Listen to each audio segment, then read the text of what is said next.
Hey there, guys. It's just Dylan here, aka Dylan Burks, and this is Keeping It a Buck with Dylan. So, today, this is our first episode, and I'm trying this out. And I want to first off give a disclaimer that everything that's being said in this podcast, well, unless I have a guest, is from my own perspective, from my own opinion. And though there may be some facts presented, or it may be rooted in some facts with some things, this is all just my perspective. So I wanted that to be clear. And also the fact that nothing that I say in this is really truly meant to cause harm. It's just more so to give a real perspective on. Um, with that being said, this podcast is all about keeping it real. Whether I'm talking about faith, whether I'm talking about music, whether I'm talking about hot topics and things that are happening in the world, all of it is about giving a real ass perspective on things that are happening in the world that we live in today. So, I'd actually like to start off by reading a scripture. I'm going to read the scripture of the day. Come on, you version. So, the the verse of the day is, there are friends who destroy each other, but a real friend sticks closer than a brother. This is Proverbs 18:24, the New Living Translation. And I think that this scripture is very important because, for one, it tells you that a real friend sticks close to you and sticks by you through, thick and thin, basically closer than maybe even your family. And that there are friends that we may have who are not real friends that may, hurt us, or there may be people out there who want to be our friends who are not really our friends. I also think that this can also go for family, especially when it says closer than a brother. So there's that. But with that said, I would like to segue into some hot topics. So the first topic that I would like to present on is about Russell Wilson. So, for those of you who don't know, I am going to give a little bit of a disclaimer even on this part. Your boy is a big Sierra fan. So, let me also give a little bit of background on me. My name is just Dylan. I am an independent recording artist slash singer slash songwriter. Like, I'm trying to find the right term for him. Basically, like an entertainer, but I specialize more so. I love music. I love like blogging slash I'm trying a podcast. So I love things where you really have to give real input. And music does that for me. So I am saying that to say, first of all, you can check out all my music on either Spotify or YouTube. Most of all my music on Spotify. And then SoundCloud as well. And then you can also download my projects for free. But besides that, we're talking about Russell Wilson. I grew up being a big fan of Sierra. So if you don't know who Sierra is, some of you might not. A lot of you probably do, especially if you listen to my podcast. Is an R&B pop artist, or an urban pop artist, as I like to call it. Um, she has hit songs like "Goodies" and "One Two Step." Everybody know "One Two Step." Let me see. Everybody know "One Two Step." So, and she's got other songs, and I've been a long time fan. So make sure you support her. But her husband is Russell Wilson. And recently, there have been a lot of sports fans and a lot of sports columns and different things coming up that have basically been putting out some very damning information about him, almost as if to be a smear campaign.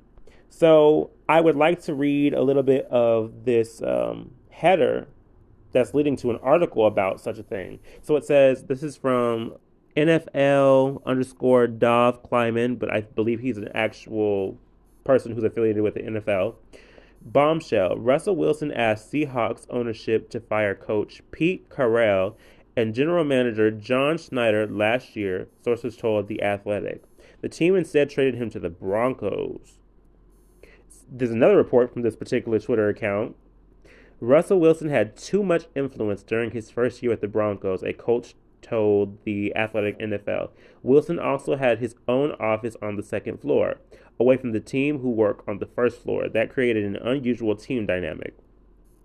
The Broncos gave Russell Wilson an unprecedented setup. This is from The Athletic. QB had his own support staff in an office. Office walls were littered with quotes and new play concepts. Wilson told teammates he had an open door policy, which a coach found problematic. Um, As well, there was recently an article that came out specifically about Russell Wilson trying to say that a lot of the money that was given to his charities were actually, or for his charity, actually only a certain very small percent actually went to the children's hospital that it sponsors, the charity sponsors. So I'd like to speak on this because I think a lot of this is bullshit, and I'm gonna tell you why. When you are a diva or an asshole or something of that nature, there are clear things that a business or a company or a team or whatever you may be fucking affiliated with can present to say you're an asshole. They're picking at fucking strings to try to say that this man is a problem. He wanted to get the coach fired, basically. It's like where's the he was throwing temper tantrums and getting in fights with his teammates and he was aggressive and all that. They're not saying any kind of shit like that. This reminds me of working in a retail job where people can't really say you did anything wrong, like, oh, Dylan's always late, or oh, Dylan didn't do his duties, or oh, Dylan did da because they can't say any of that shit because when I went to work, I've done my fucking job. This is the kind of shit that I see with a lot of businesses where when you come in to work and somebody has a problem with you specifically, even if you help their staff and you fill up their whole damn roster, they try to find things to say about you specifically to try to smear your name, to kind of throw dirt on your name. Um, things like things that are not even necessarily like against a policy to where they could fire you or just anything like that or suspend you, but things that they try to use like microaggressions to kind of sort of sit up here and say that you're a problem to work for. So when people don't have anything that they can really say against you that's factual because everything else matches up, sometimes it's oh, they were difficult and all these different things. And it's like, prove where I was difficult. Can you prove that I didn't do my task? Can you specifically say or quote something that I said to somebody that was rude or disrespectful? And a lot of times people can't. So they do shit like this. They go and they try to find the teeniest, tiniest little things that they can do to plant to try to talk shit about your character. And in Russell Wilson's case, I believe that that's what's happening. Now, I don't know if Russell Wilson pissed off somebody high up in whatever industry, because I mean, he's a football player, but he has his hand in a matter of different businesses. But the fact that all of this shit has come out at one point or another, and the fact that also, let me talk about this. So we're talking about Russell Wilson, and I'm a Sierra fan. I wasn't even going to talk about this, but we're going to talk about this anyway. So there's also a backlash with Sierra because it's a song that she made called For the Girls. And I guess a lot of young women, so this song basically talking about, women get your money. You don't need a man to do it for you. You could do it yourself, being independent, booking your own trips. And shockingly, a lot of women were at Sierra's throat for making this song because they claim since she's a married woman with Russell Wilson and he bought the house that she lives in that she's singing this song in, she don't have a right to empower women to tell them to, in the words of Kim Kardashian, you need to get your ass up and fucking go to work. I'm kidding. That is not how Sierra said it at all, but I just had to throw that in there because I'm being me. But no, like for real, like they're mad at her because she made a song that's empowering to women to basically like, you know, empower themselves to go after what they want. And I think it's sad because, well, one, it's almost like people can't take things in nuance and can't look at everything. Russell Wilson didn't make Sierra. Her name's not fucking Erica Jane. Yeah, it was a little bit of shade, but I don't fucking care. Because, I mean, at the end of the day, no shade to, well, maybe a little shade to Miss Erica Jane, but not really. Because at the end of the day, like, what I'm saying is Erica Jane became Erica Jane after being married to her lawyer husband. Sierra was Sierra before we even knew who Russell Wilson or Future was for that motherfucking matter. Sierra has been a recording artist for over, it's going on 20 years. I may even be 20 years because I think she recorded Goodies in 2003 and it was put out in 2004. So 20 years she's been a recording artist and she made a name for herself. She's literally a fucking household name as far as R&B goes and as far as black artists go. She's a household name. Now everybody may not know her, but everybody don't know everybody anyway. But with that being said, um, the fact that people are really trying to accumulate all of her success that she's earned, especially because most of what she's known for, she's accomplished herself, and during a time period where she wasn't even involved with a man, especially on this level, is absurd to me. And the fact that women don't see the error in what some of these young women who are complaining about the song are saying is ridiculous to me. So just because you have a husband means that your whole purpose is gone, that you don't have an identity, that you can't get money yourself, that you can't like book yourself trips, that you can't still be an independent ass adult and be a grown ass motherfucker without a nigga. Like, please explain this to me. So again, no, I thought the outrage was bullshit. I did. And I think that likewise, though this outrage is coming from an internal place when it comes to Russell Wilson, there seems to be a bit of sabotage going on with both of them. But I also, I guess, mentioned Sierra in this situation as well. And I included it in this, though, because of bots.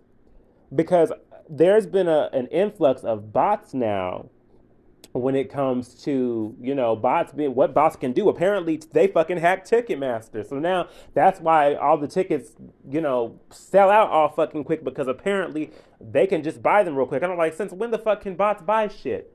Are these IA motherfucking bots? Is this what's happening because of AI technology? Because at the end of the day, the shit is getting crazy. We got AI artists and shit.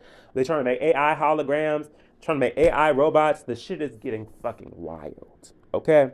Anyway, so moving along, I'd like to talk about another topic. So, oh, it's still recording. Praise God. Okay.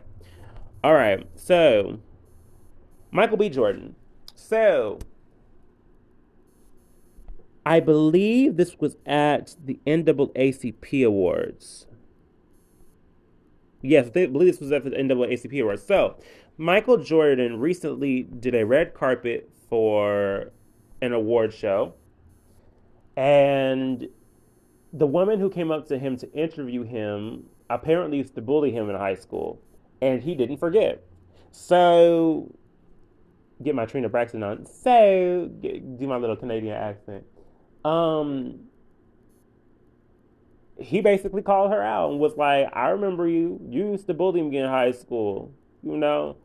And she was, calling him corny and shit back in the day, and apparently even online sometimes now, calling him corny while also trying to compliment him in person and call him sexy and shit.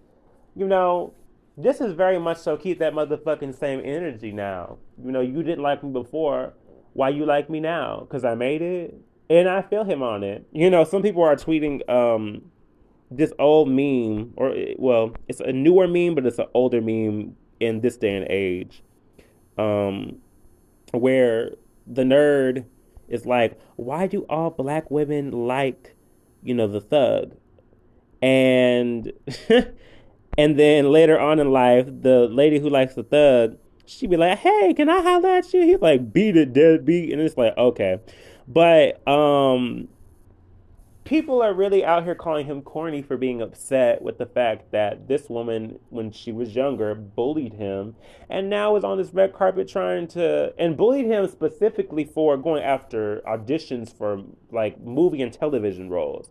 So it's kind of funny because it's like, excuse me, so you're an anchor now and a hostess on red carpets interviewing people and a correspondent, so you got your ass in entertainment, but you were also making fun of him for trying to get roles in entertainment, and now you're there. It's like, who's the clown? You're the clown.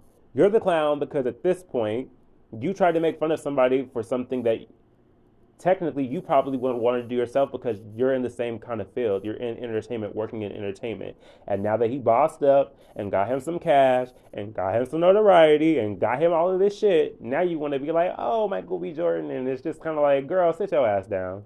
Like, at the end of the day, like, sit your ass down. You don't, it's like, keep that same energy. Nobody wants to be around fake and phony people. So if you didn't like me then stay not liking me now. And I 100% agree with it. And no shade, maybe I wouldn't be like, oh, I remember you, like you talk shit about me personally, like on a red carpet or whatever the fuck.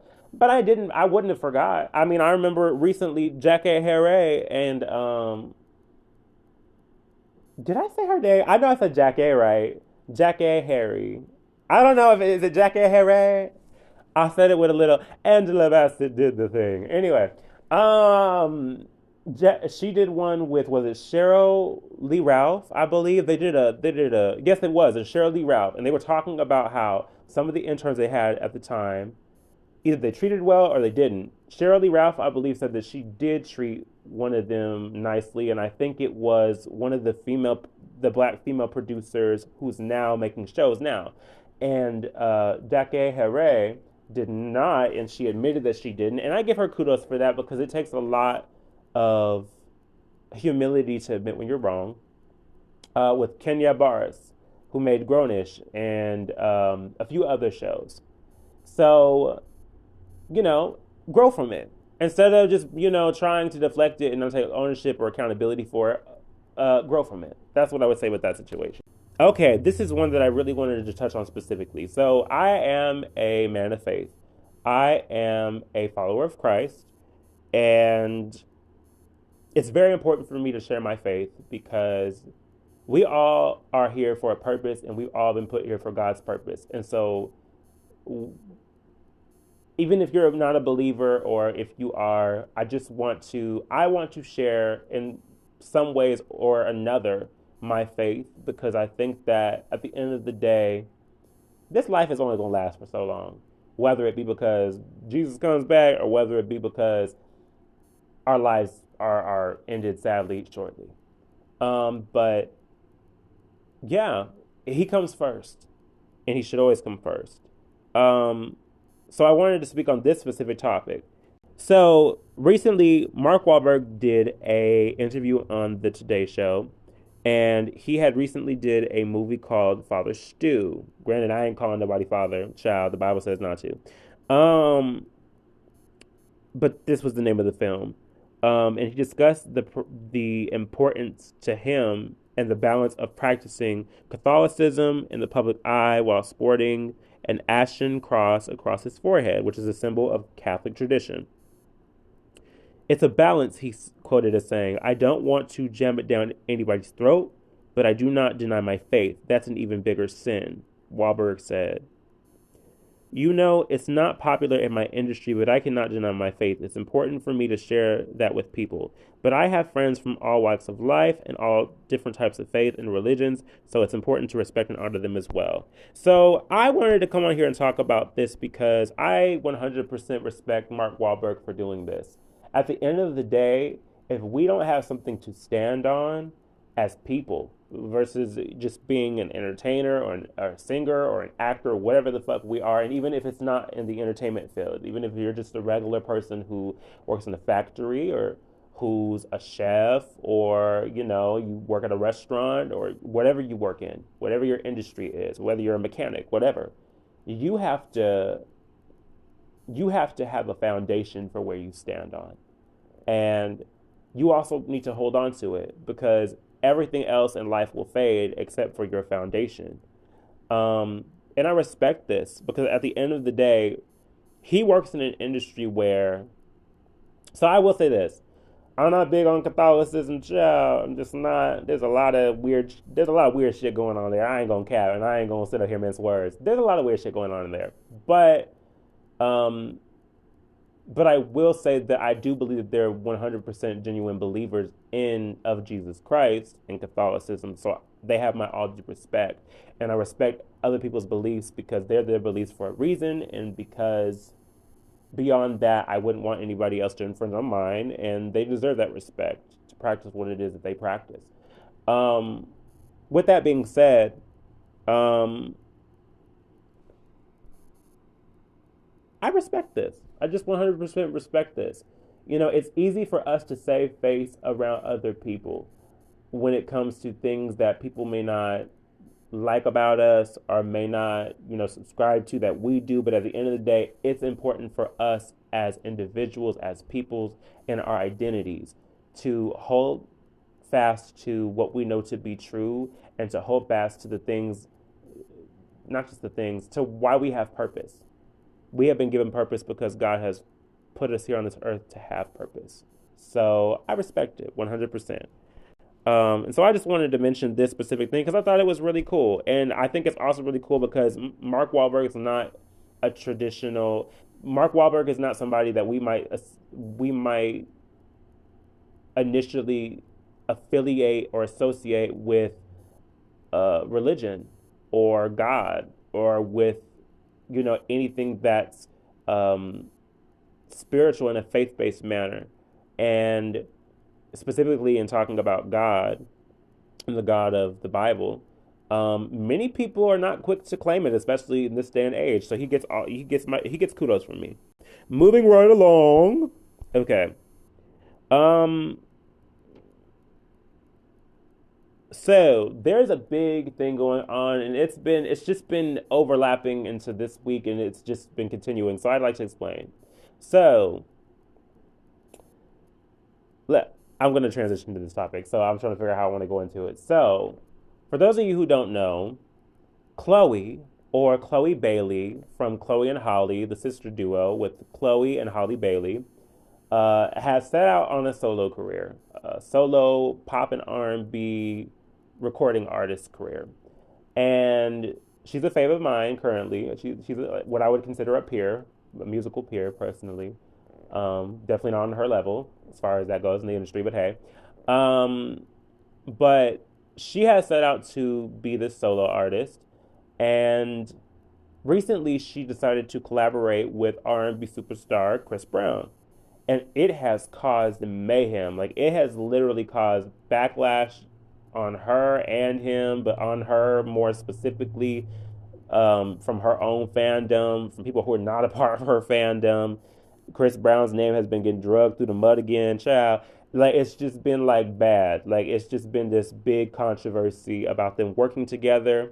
And a lot of people have been basically saying things like, why are you working with an abuser? And, you know, why are you ruining your career? And for him, it's kind of like, why are black women still working with Chris Brown?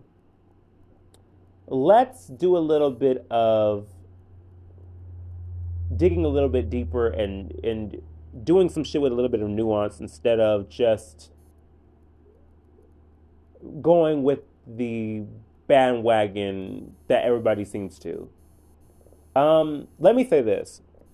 I don't condone nor do I support domestic violence, nor do I excuse domestic violence, but I do believe in allowing people to grow through grace because we all need grace. We all are imperfect people. We all make mistakes of different magnitudes and different kinds.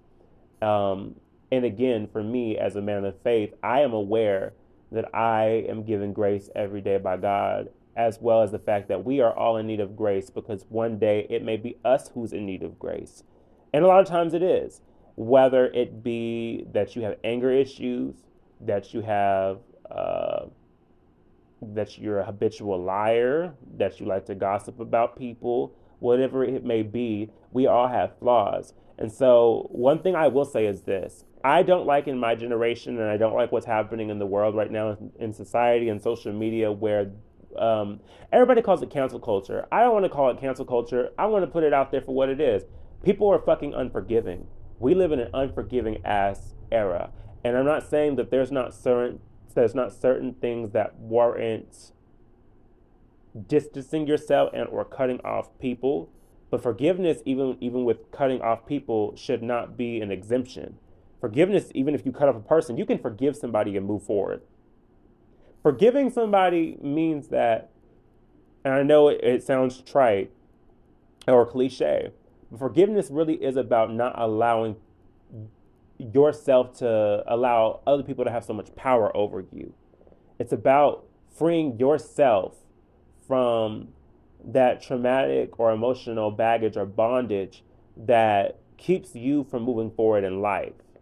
And people have this issue with Chris Brown, like really bad.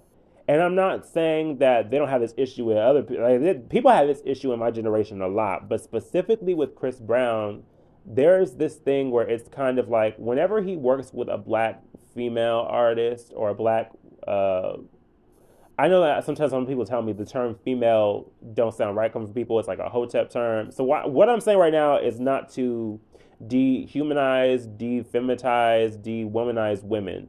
I'm speaking on women, but I feel like black woman artist doesn't sound right, so I want to say black female artist.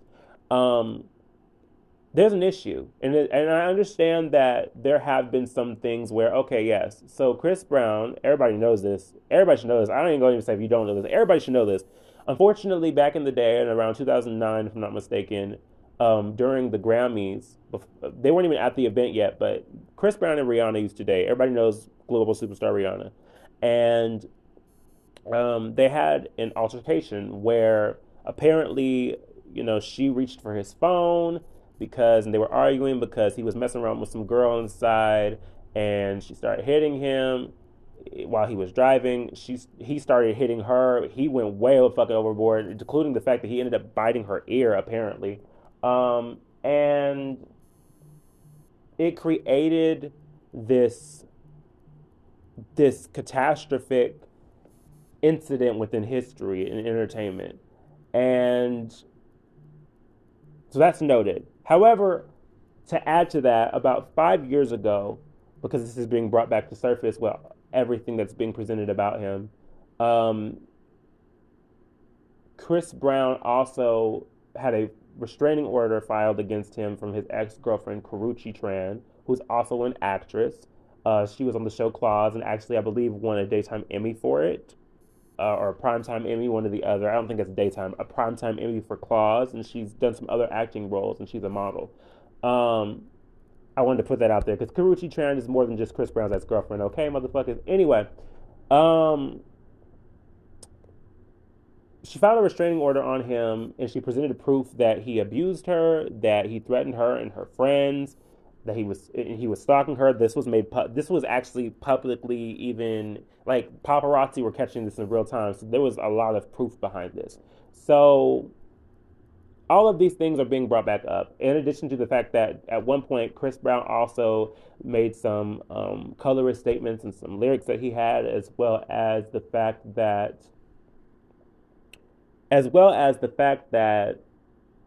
he also apparently has a no dark skinned woman policy when it comes to him having, I guess, VIP sections in the club. So let me say this. I don't support any or condone, nor am I okay with any of what I just said at all. But I am going to say this, though. When you don't forgive somebody, or if you don't let go of the power that somebody has over you when you dislike something that they've done to you or something that has affected you because maybe you belong to a certain group of marginalized people, um, it does allow that person to have power over you. Like you're so upset that Chris Brown's featured on a song with Chloe Bailey that you're literally like if you like Chloe Bailey, for instance, so I'm a Chloe Bailey fan, that you're allowing the fact that she's worked with him to diminish the fact that you like her as an artist or as a person. Is that okay? Because I mean, at the end of the day, the only people who are really obligated to forgive Chris Brown are the people that he really affects in real time. Like, now, granted, we as the general public or as fans can get affected like in a secondhand smoke kind of way, but at the same time, like, we're not directly affected. Rihanna is the one who was a victim of assault. Karrueche is another one of his victims who he assaulted. Those women are the ones who are obligated to forgive Chris Brown. Anybody who's affected with when it comes to colorism are people who are obligated to forgive Chris Brown. At the end of the day, I would like to point out this as well. Now, you don't have to support nobody, and honestly, that's me. If I don't fuck with nobody that like, if I don't fuck with somebody that's a famous person or an artist, and it's not my steed, it's not my bag, it's not my dish, um, I don't rock with them. I won't support it, but I don't go on their page. I'm not talking shit about them usually online. I said usually. I don't really talk shit about people online. I feel like I give my perspectives on things, but for the most part, Like I genuinely gravitate more towards the people that I have genuine love and affection for. Um, and so I'm not gonna go on their page and be like, I hate you, or I'm not gonna support you, or you're ruining your career because you didn't do something I wanted you to do. That's very controlling. Um, and I think it's very manipulative as a fan. Like you can not like something somebody does, but you don't have to support it. Just like you don't have to support Chris Brown. But at the end of the day, this is these people's job. And so one thing I will say is this: just because I don't like somebody does not mean I need to go fuck up where somebody makes some money. That's their job. That's their purpose. That's their life. That's the business. Personally, I heard the song, so since I'm talking about them, I'm gonna give them promo for it. I seen the song, I listened to the song, and I seen the video. It was good. As an artist, I also am able to separate art from people because at the end of the day, I bought into these people as artists, not as people. These people, one thing I will say about social media is that I feel like it has, in the same breath that it has dehumanized people to each other, it also has made people feel entitled to not only having information about people's lives, but trying to dictate shit about people's lives. And that bothers me.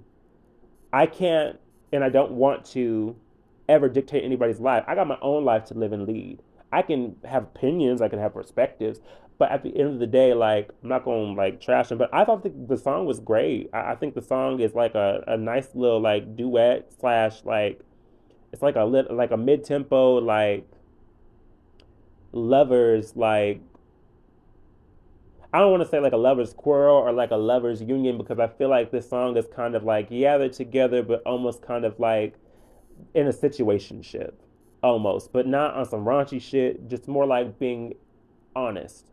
So I like the song.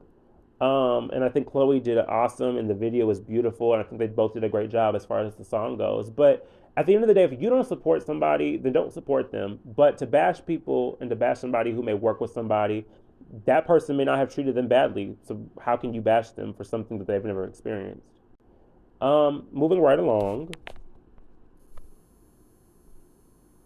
Um, the last topic that I wanted to touch on for today involved a clip that I seen from TikTok, and it was about artists in the music industry and the independent music industry.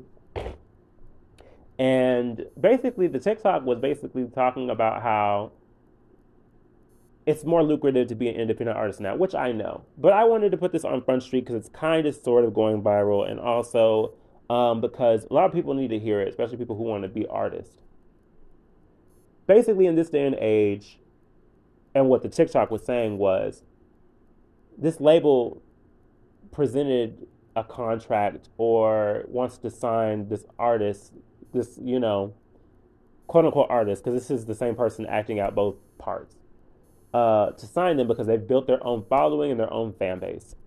And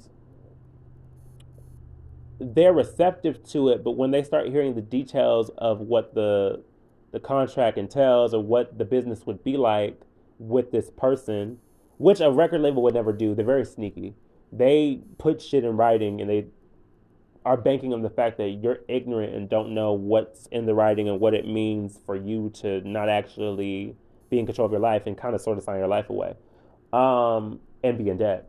Um, and basically, as the details go on, the record label is like, yeah. And so at the end of the day, this artist, at the end of the skit, it's like, well, what do I need you for? If I'm going to owe you money and I don't have creative control and I'm not actually breaking even, what the fuck do I need you for? Like, I already have my own fan base. I already put out my own music. I already have my own music videos and content. What do I need you for?